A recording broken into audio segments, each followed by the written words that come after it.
Bonjour Christophe Leroy, vous êtes représentant régional du Secours catholique et vous êtes en duplex depuis nos studios du Havre, ville où vous venez de présenter ce rapport.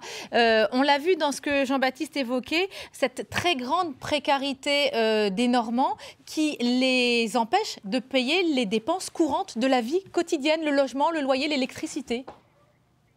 Oui, c'est effectivement dont fait état ce rapport, ce qui spécifie visiblement notre région normande, des 5 départements normands, c'est la part des impayés, aussi bien l'eau, l'énergie, le loyer, bref, les grandes dépenses, les grosses dépenses contraintes d'un budget, particulièrement quand celui-ci est modeste, qui semble spécifier notre région, 54% d'impayés, contre 49% au niveau de la moyenne nationale, voilà, avec effectivement une spécificité cénomarine, 28% concernant les dettes d'eau, malgré effectivement l'existence de dispositifs de droit commun et pour certaines, on va dire, grandes agglomérations, communes importantes, une reprise publique de la gestion et de la distribution de l'eau. Voilà. Notre région est frontalière, on le sait, avec la Grande-Bretagne, Christophe Leroy. Est-ce que vous aidez davantage de migrants, de personnes en situation difficile ou sans papier, plus qu'ailleurs, plus qu'une autre région? On sait que c'est un point de passage, notre région, pour l'Angleterre. Oui, particulièrement effectivement les points de passage, comme vous dites, effectivement, du côté de Ouistreham, de Dieppe relativement aussi, enfin tous les points comme ça de passage qui sont sécurisés aussi aujourd'hui, comme vous le savez. Non. Ce qui est frappant, c'est que de fait, là, on n'a pas choisi au Scotique comme ailleurs d'accueillir spécifiquement ou prioritairement les gens étrangers, immigrants, voilà, dans leur trajectoire de migration, pourrait-on dire.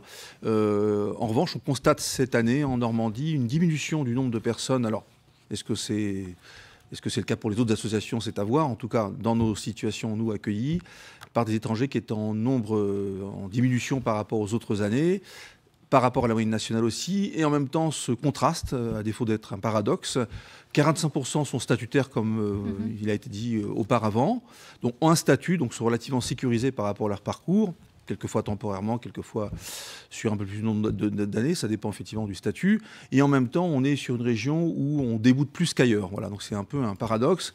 Et significativement aussi, 54% sont en France et en Normandie depuis plus de 2 ans. Voilà. Est-ce qu'il y a quelque chose de positif à retenir de cette année que vous avez passée à rencontrer toutes les personnes auxquelles vous venez en aide, ou la précarité ne fait que s'accentuer dans notre Normandie? Enfin, de ce que je peux dire, encore une fois, ça a été bien dit par rapport à ces 22 000 et quelques situations accueillies, on est sur un chiffre stable de situations accueillies, de nombre de fiches statistiques, comme on dit, renseignées, même si ce n'est pas notre métier de renseigner des fiches statistiques, vous l'avez bien compris. Je dirais que positivement, on a moins de personnes en situation de chômage qui viennent nous rencontrer, donc 37%, elles étaient 47% en 2015, donc on peut penser que c'est une certaine embellie économique. En même temps, ça dépend des départements.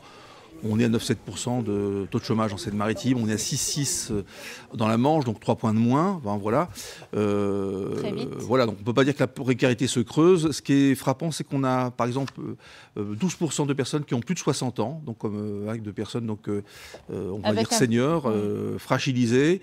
En même temps, sur le positif, puisque vous me questionnez par rapport à ça, le positif, c'est effectivement la richesse de rencontres qu'on peut avoir avec les personnes que nous accueillons, accompagnons, voilà, avec lesquelles nous tissons des relations. Voilà.